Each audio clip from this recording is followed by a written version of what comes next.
ముఖ్యమంత్రి నారా చంద్రబాబు నాయుడు గారు దాని విషయం ఆ పాస్ పుస్తకం కోసము తిరిగి ఆ డిపార్ట్ ఏదైతే ఉందో దాని గురించి అడగడము ఆర్డీఓ గారిని చెప్పడం జరిగింది.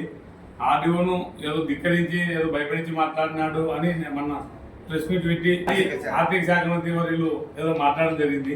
చంద్రబాబు నాయుడు గురించి అసలు చంద్రబాబు నాయుడు ఎక్కడా ఆయన గురించి మాట్లాడలేదు. ఏదో బుక్కనను అనే పేరు ఎత్తంగానే ఏదో నా ఊళ్ళు అది ఇది అంటున్నాడు.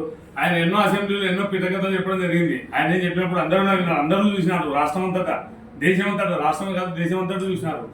ఇప్పుడు ఎవరైనా దానాలు ధర్మాలు చేస్తే వాళ్ళ గురించి ఎవరు పక్కన మనం చెప్పుకోవాలి, అంటే ప్రజలు చెప్పాలి వాళ్ళు పలాంది చేశారు నాకు నేను చేసి చెప్పడం అంత గొప్ప విషయం కాదు. అది ఎవరైనా మంచి పనులు చేసింటే మంచి గురించి మంది చెప్పుకోవాలి, ప్రజలు చెప్పాలి. అట్లా అని కానీ మేము చేసినాము మేము చెందినాము అనేది సీలింగ్ ల్యాండ్లు ఎన్నో రెడ్లు వాళ్ళే కర్ణాలు వాళ్ళే పూర్వకాలం ఎన్నో సీలింగ్ ల్యాండ్ పోకుండా చేసిన చరిత్ర దండి ఉంది. 500 ఎకరాలు 400 ఎకరాలు ఉండి ఆ పూటకు మనకు సీలింగ్ ల్యాండ్ పోకుండా బినామీలను పెట్టి సీలింగ్ ల్యాండ్ మిలుచుకునే దాతలు దండి మంది ఉన్నారు మన మండలంలో మాకు తెలిసిన కాడికి. అంతేగాని ఊరికే చంద్రబాబు నాయుడు ఏమనుకునే ముఖ్యమంత్రిని మాట్లాడాల్సిన అవసరం లేదు. చంద్రబాబు నాయుడు గారు ఎక్కడ ఆయన గురించి ఎక్కడ కామెంట్ చేయలేదు. అట్లానే ఆయన విమర్శించే అర్హత లేదని నేను అనుకుంటున్నాను. దయచేసి ఏదైనా మాట్లాడేటప్పుడు వీళ్ళు దానాలు చేసినా అది వాళ్ళు మంది చెప్పుకుంటేనే బాగుంటుంది, కానీ మనం చేసి చెప్పుకోవడం బాగాలేదని నా అభిప్రాయము.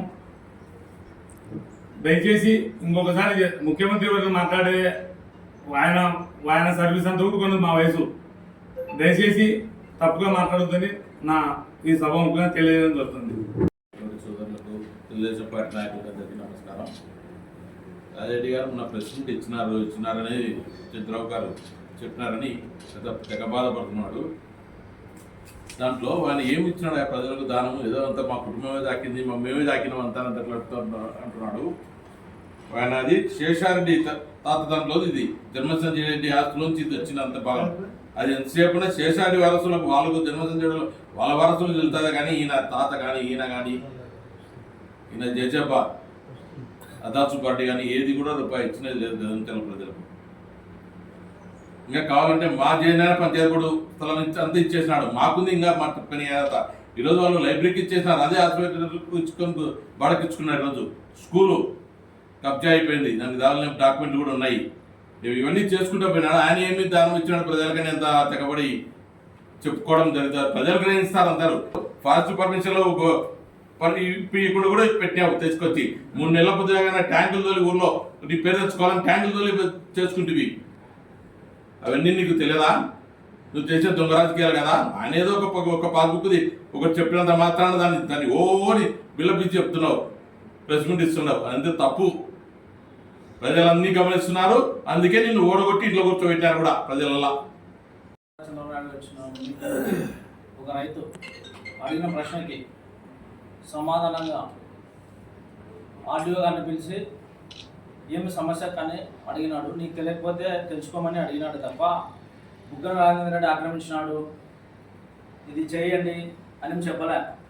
అయినా ఈయన బుగ్గన రాజేంద్ర రెడ్డి గారు ఎందుకంత ఉలికిపడ్డాడో మాకైతే తెలియడం లేదు. కానీ రైతు ఆవేదన వ్యక్తం చేశాడు. గత 8 సంవత్సరాల నుంచి నేను నా భూమిని ఆక్రమించినాడు, బుగ్గన అంచెలకు ఇచ్చినాడు అనడం తప్ప బుగ్గన రాజేంద్ర రెడ్డి నన్ను కాల్ చేసినాడు, ఇలాంటి ఇంకోటి చేసినాడు అని ఎక్కడా మాట్లాడలేదు. దానికి సమాధానంగా కూడా చంద్రబాబు నాయుడు గారు బుగ్గన రాజేంద్ర రెడ్డి ఇట్లా భూమిని ఆక్రమించినాడు అని చెప్పడం కూడా జరగలేదు. కానీ ఆయన ప్రెస్ మీట్ పెట్టి ఏదో చెప్తున్నాడు. నేను ఒకటే అడుగుతున్నా సూటిగా బుగ్గన రాజేంద్ర రెడ్డి గారికి, అయ్యా మీ బుగ్గన వాళ్ళు బెదంచెర్ల మండలంలో 2 వందల కుటుంబాలు ఉన్నాయి. అదేవిధంగా నీలా సంపాదించిన ఆస్తులు అందరూ వాళ్ళకు కూడా ఉండాలి కదా. జన్మన్ సంజీవ్ రెడ్డి గారు ఆయన ఇచ్చిన భూములను దాతలు ఇచ్చిన భూములను మీరు లాక్కుంటున్నారు. దానికి ఒకటే నిదర్శనం శేషారెడ్డి హై స్కూలు, అలాగే గ్రంథాలయం. ఈరోజు నువ్వు గ్రంథాలయాన్ని ఎవరికి ఇచ్చినావు? విశ్వభారతి హాస్పిటల్కి లీజుకి ఇచ్చినావు. అది దాటిచ్చినదే కదా. ఇంతవరకు మా పెద్దల కాలం నుంచి కూడా అది బుగ్గన వాళ్ళు గ్రంథాలయానికి ఇచ్చిన రావడం తప్ప ఈరోజు నువ్వు ఆక్రమించినావు. దానికి సమాధానం ఎక్కడ? ఇదే స్కూలు పాలిటెక్నిక్ కాలేజ్ కట్టలేదు అంటున్నావు. నీకు నిజంగా మీ బుగ్గన వాళ్ళు ఇచ్చిన దాని స్థలాన్ని ఈరోజు పాఠానికి లాగే నువ్వు ఇవ్వచ్చు కదా, ఎందుకు కట్టలేదు అంటున్నావు? నువ్వే తెచ్చినావు, నేనే చేసిన అంటున్నావు కదా. ఈరోజు నువ్వు నిజంగా చేసింటే రేపు ప్రెస్ మీట్ పెట్టి నేను పాలిటెక్నిక్ కాలేజ్ కానీ మండల అభివృద్ధి కోసం కానీ నేను ఈ స్థలాన్ని ఇస్తున్నానని నువ్వు ప్రకటించు, మేము దానికి చూపిస్తాం. అంతేగాని నువ్వు చంద్రబాబు నాయుడు మాట్లాడేంత స్థాయి, నేను నిజంగా చెప్తున్నా, నీ స్థాయి నా స్థాయి చాలా చిన్నది. కానీ నువ్వు నువ్వంతకు నువ్వు భుజాలేసుకొని చంద్రబాబు నాయుడు గురించి ఏదో మాట్లాడినావు. నీ ఆస్తులను పంచడానికి చంద్రబాబు నాయుడు రావాలన్నా? ఇలా బెలంచెర్ల మండలంలో నువ్వు కానీ మీ నాన్న కానీ మీ అబ్బా కానీ స్వయంగా నేను పంచినాను, నా ఆస్తి పంచినాను ఒకటి చెప్పాను. నాకు మధ్యకొచ్చిన అంతే రాజకీయాల్లో ఉన్నావు, మేము కూడా రాజకీయాల్లో ఉన్నాము, పలాంది ఇచ్చినానని చెప్పు. ఒకటి కట్టించాం, ఏ విధంగా కట్టించాం మాకు తెలుసు. డోన్లో కాకిలో ఒకటి హాస్పిటల్ కట్టించాం, ఏ విధంగా అది కూడా మాకు తెలుసు డోన్లో. కానీ నీ స్థలం ఇచ్చి నీ సొంతంగా నువ్వు కట్టించినానని చెప్పు. గవర్నమెంట్ స్థలంలో కట్టించావు, ఎన్ని రోజులు తెచ్చినావు కట్టించావు, అవన్నీ నేను ఆధారాలు చూపిస్తాను. దాని దగ్గర మా దగ్గర ఆధారాలు కూడా ఉన్నాయి. ఇచ్చినావు, చేసినావు, ఓకే. ఇప్పుడేందుకు మాట్లాడాము? ఇప్పుడు నువ్వు కాదు, దీన్ని గ్రహించుకొని మీరు ఏదైనా మాట్లాడే ముందర ఏం మాట్లాడినారు దాని గురించి మాట్లాడండి. అందరికీ నా హృదయపూర్వక నమస్కారాలు.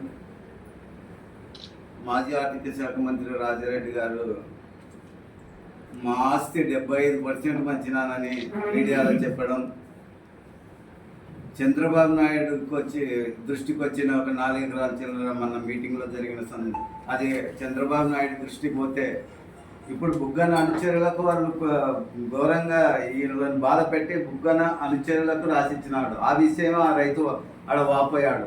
ఈరోజు కూడా నేను చెప్తున్నాను, మేము 4 ఎకరాల 26 సెంట్లు ఆటో నగర్ కని మా నలుగురు తీసుకున్నాడు. 4 ఎకరాల 26 సెంట్లు ఆటో నగర్ కని పేరు పెట్టినాడు. ఆటో నగర్ కని పేరు పెట్టి అప్పుడు ఎంఆర్ఓ విద్యాసాగర్ రావు సార్ ఏంది సార్ మాది అంటే, మేము మామిడి చెట్లు నాటినాం. అప్పుడు ఆ రోజుల్లో 4 ఎకరాల 26 సెంట్లలో మామిడి చెట్లు నాటితే ఆ రోజు నగర పంచాయతీ కాదు, మేజర్ పంచాయతీ బోర్డు వర్కర్స్ని తీసుకొని పోయి మామిడి చెట్లను పీకిచ్చినాడు. మా తోటలో మామిడి చెట్లను పీకిచ్చినాడు. అంటే 2019 తర్వాత వైఎస్ఆర్ గవర్నమెంట్ వచ్చిందని అందరినీ భయపించుకుంటా, వ్యాపారస్తులను భయపించుకుంటా, ఎవరైతే టీడీపీ కార్యకర్తలు మెయిన్ ఉన్నారో వాళ్ళ ఆ దృష్టి ఎవరు, వాళ్ళు ఎక్కడ ఏముంది వాళ్ళ ఆస్తులు, ఇవి ఎంక్వైరీ చేసినారు. ఎక్కడ డెవలప్, ఎక్కడ పంచినావని ఆస్తులను. సరే చంద్రబాబు నాయుడు గారికి ఒక రోజు టైం అడుగుతున్నావు. సరే మేమందరం వస్తాం, నువ్వు ఎక్కడెక్కడ ఎవరెవరికి 75% దానాలు చేసినావో మేము ఇక్కడ ఉన్న టీడీపీ నాయకులు ఒక 50 మంది నీ ఎమ్మడి వస్తాం, మాకు చూపి 1 గంటలో చూపి. ఒక రోజు పడతానంటున్నావు చంద్రబాబు నాయుడు వచ్చి, 1 గంటలో చూపి మేము చూస్తాం. దాన ధర్మాలు చేసే ఆలోచన ఎటువంటి పరిస్థితుల్లో మీకు లేదు. మీరు ఇంకోటి 33 ఎకరాలు చెరువు పరంపు మాకు తెలుసు ఆక్రమించుకునేది. అంటే ఆటో నగర్ ఎక్కడో అని మా పొలాన్ని తీసుకున్నావు. అంటే చెరువు పరంపు ఊరి పక్కలోనే 33 ఎకరాలు. అప్పుడు ఆటో నగర్కు అది ఎందుకు గుర్తు రాలే? చెరువు పరంపు అయ్యే కదా, అది ఎందుకు గుర్తు రాలే మీకు? మేము ఇంకొకటి సార్, మీరు 75% మీ ఆస్తులు పంచినారంటే అది శుద్ధ అబద్ధం అని అందరికీ తెలుసు. ఊర్లోకి వస్తే శుద్ధ అబద్ధం అని. సరే ఆ చెట్లు వీకేసినారు, ఆక్రమించుకున్నారు, ఆక్యుపై చేసుకున్నారు ఆటో నగర్కు. అంటే నాకు ఒక్కొని బదులు 100 మందికి సహాయపడతానేమో నేనని నాది వదులుకోనికి సిద్ధమైనాను. ఆటో నగర్ అంటే వదులుకుని సిద్ధమైతే ఆ రోజు ఎంఆర్ఓను నేను ఒక్కటే అడిగిన, ఏం సార్ అంటే ఆర్థిక శాఖ మంత్రి ఫ్రెజర్ నాగరాజు నా మాటను ఏదో వదులుకో అంటే ఎకరాకు 1 ఎకరా ఏంటి సార్, 3 ఎకరాలు 26 సెంట్లు తీసుకోండి సార్ అని ఎంఆర్ఓ గారిని అడిగితే ఎకరాకు 10 సెంట్ల లెక్క. అది పోరాడి 3 నెలలు పోరాడినాం ఎంఆర్ఓ మీద. పోరాడితే 40 సెంట్లు, ఎకరాకు 10 సెంట్ల లెక్క 40 సెంట్లు ఇచ్చినాడు. సరే ఆటికి ఉంది. అదే ఆటో నగర్లో బైపాస్ పోయింది, మాసియాలోనే మా పొలంలోనే. ఆ డబ్బులు ఎవరు తీసుకున్నారు? బైపాస్ పోయింది, ఆ డబ్బులు ఎవరు తీసుకున్నారు? ఎవరికి ఇచ్చినారు? మా పొలంలో పోయింది, ఆటో నగర్లోనే పోయింది మా పొలంలో. మరి ఆ డబ్బులు ఎవరికి తీసుకున్నారు, ఎవరికి ఇచ్చినారు మీరు చెప్పాలి. అలాగే ఈరోజు మీరు సహాయపడే గుణం ఉంది. 75% పంచినారంటున్నారు కదా. 100 ఎకరాలు ఎస్సీ భూములు జగనన్న కాలనీ తీసుకున్నావు. దౌర్జన్యంగా తీసుకున్నావు. వాళ్ళకి ఏ ఒక్కరికి ₹1 కట్టేయాలా. ఇది రెండోసారి నేను చెప్పబట్టి వాళ్ళకు సహాయం చేసింటే నిజంగా నువ్వు నీ ఆస్తి పంచినట్టు గుర్తుంచుకుందు. వాళ్ళకు సహాయం చేసినావా? మెజార్టీగా ఎస్సీలది 80% గుంజుకున్నావు జగనన్న కాలనీకి. బీసీలో ఒక 20% ఉన్నారు దాంట్లో. ఈ ప్రకారంగా మీరు చేసుకున్నారు. మంచి మనసు మీకుందా? నారా చంద్రబాబు నాయుడు మాట్లాడేంత స్థాయి మీది కాదని ఒకటి సందర్భంగా చెప్తున్నాను. ఎవరు పేదలది ఎవరు ఆక్యుపై చేస్తారంటే పేదలది ఆక్యుపై చేసుకునేది ఉంది. ఇక్కడ మీ ఫ్యాక్టరీ పక్కన కుమ్మరికట్ట ఉంది. కుమ్మరికట్టను ఎట్లా ఆక్యుపై చేసుకున్నావు? కుమ్మరిగుంత ఆక్యుపై చేసుకునే ఆలోచన. నేను కార్యకర్తను. నా భార్యకు 2 సెట్లు ఇచ్చినారు డ్రైవర్స్ కాలనీలో. 2012లో మాకు అప్పుడు ఇల్లు లేదు. 2 సెంట్లు ఇచ్చే టీడీపీ కార్యకర్తకి ఈయన భార్యకు ఖాళీ స్థలం ఉంది అని చెప్పేసి వేరే వైఎస్ఆర్ కార్యకర్తకు గుంజుకొని నా 2 సెంట్లు గుంజుకొని మా భార్య పేరు మీద ఉండేది వైఎస్ఆర్ వాళ్ళకి ఇచ్చినది వాస్తవమా కాదని నేను అడుగుతున్నా. ఇప్పుడు నువ్వు అన్నందుకు ఇవల్ల బయట పెడుతున్నా. నాకేమో 2 సెంట్లు పోయినందుకు నాకేం బాధలేదు. చంద్రబాబు నాయుడిని ప్రశ్నించే తత్వం, చంద్రబాబుని ఒకరోజు నిన్ను తిప్పుతా అనడం కూడా ఆయనేమి సామాన్యుడా? 4 సార్లు ముఖ్యమంత్రి అయినాడు. ఆయన ఆలోచన ఎంత గొప్పదో మీకు తెలియదు. ఆయన కింది స్థాయి నుంచి బీదా సాధన ఆలోచించే స్థాయి ఆయనది. ఈరోజు చంద్రబాబు నాయుడిని ఒకరోజు రా అనే ఆలోచన. మేము 1 గంట వస్తాం సార్. నీ అమ్మడి మాజీ ఆర్థిక మంత్రి సార్ బుగ్గన సార్, మేము 1 గంట వస్తాం. 75% నువ్వు ఎక్కడెక్కడ దాన ధర్మాలు చేసినావు చూపియండి. మేము 1 గంట వస్తాం. ఇది బాగాలేదు. రాజకీయం చేస్తే రాజకీయంగానే మాట్లాడండి, వేరే రకంగా మాట్లాడకూడదని ఈ సందర్భంగా తెలియజేస్తూ, నిన్న చంద్రబాబు నాయుడు గారు వచ్చి మాట్లాడితే ఒక బాధితుడు వచ్చి తన బాధ వెలవచ్చుకున్నందుకే ఆయన అంత ఇబ్బంది పడుతున్నాడే. నీ టౌన్లోని నీ వార్డులో నేను లోకేష్ కూడా నా స్థలం సంబంధించి నీకు సంబంధించిన వ్యక్తులే, నీతో పాటు తిరిగే వ్యక్తులే అందరూ కలిసి నా స్థలాన్ని 70 సెంట్ల స్థలాన్ని కబ్జా చేసి అప్రూవల్ లేకుండా అప్రూవల్ అయిందని చెప్పి ఫ్లాట్లు వేసి అమ్మి మళ్ళీ తర్వాత నేను సర్వే పెట్టించిన సర్వే ఆఫీసర్లను బెదిరించి సర్వే ఆఫీసర్లు ఎవరు కూడా సర్వే చేసి రిపోర్ట్ చేయరు. ఎందుకు అయ్యారంటే అక్కడ పెద్దవాళ్ళు ఉన్నారు, దయచేసి మీరు ఏదంటే కోర్టులో చూసుకోండి అని చెప్పి డైరెక్ట్ గవర్నమెంట్ ఉద్యోగస్తులే, రెవెన్యూ డిపార్ట్మెంటే ఈ విధంగా మీకు కోర్టు న్యాయం చెబుతామని చెప్పని వాళ్ళే బాధపడుతుంటే తట్టుకోలేక కోర్టు కేసాను. ఆ కోర్టు కేసి ఈ పొద్దు కేసుంటే మళ్ళీ దాంట్లో మళ్ళీ కోర్టు కేసినా కూడా ఫ్లాట్ కేసు అమ్ముతున్నారు దాంట్లో ఆల్రెడీ. దీనికి ఎంతవరకు న్యాయం? మళ్ళీ మేమంతా ఎప్పుడు ఇట్లా చెయ్యాలంటున్నారు. వాళ్ళ సిద్ధపగుడి ఎన్నికలు ఉన్న నాగల చెరువు ఏమైంది? వాళ్ళ అది ఎవరి పేరు మీద ఉంది? ఎవరి కాడ ఉంది? అది బేతం చెరువులే 3 చెరువు నాకు తెలిసి 4 చెరువు ఉంది, 5 చెరువు ఉంది, చింతల చెరువు ఉంది. ఈ చెరువులన్నీ ఆడిపోయినాయి. ఎవరి కాడ ఉన్నాయి అవన్నీ?